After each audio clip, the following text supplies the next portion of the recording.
सानी फेंकाई जे बोतल उठ जाए, दो घुट अंदर जाई तो गर्मी छूट जाए। अब सूटर सानी फेंकाई जे बोतल उठ जाए,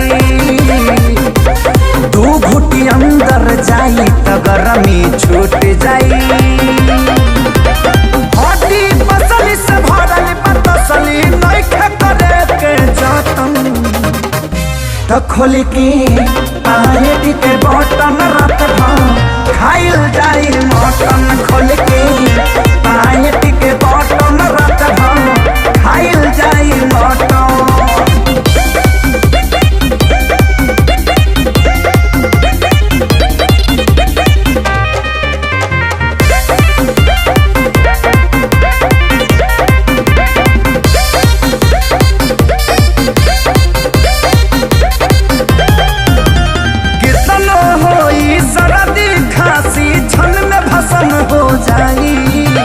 नरम मीट के गरम करे भी जबली बरवा पाई भाई, जबली बरवा पाई भाई, जबली बरवा पाई।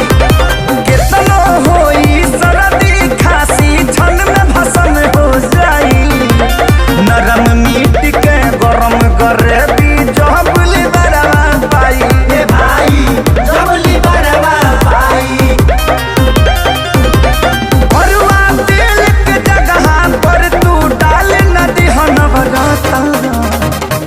तो खोल के पायट के बटन जाते खाइल जाई मटन। खोल के पायट के बटन रात खाइल जाई मटन।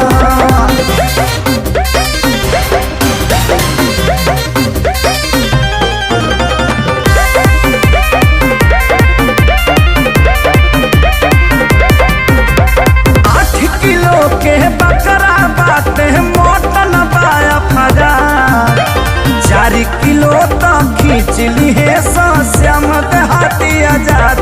एक बेर खइलो के बाद, एक बेर खइलो के बाद, 8 किलो के बकरा बाटे मटन पाया फजा, 4 किलो तो खींच ली है श्याम देहाती आजाद।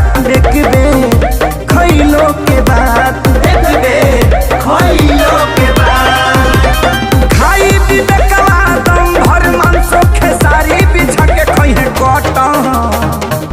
तो खोल के पायट के बटन जाते खाइल जाई मटन। खोल के पायट के बटन जाते खाइल जाई मटन।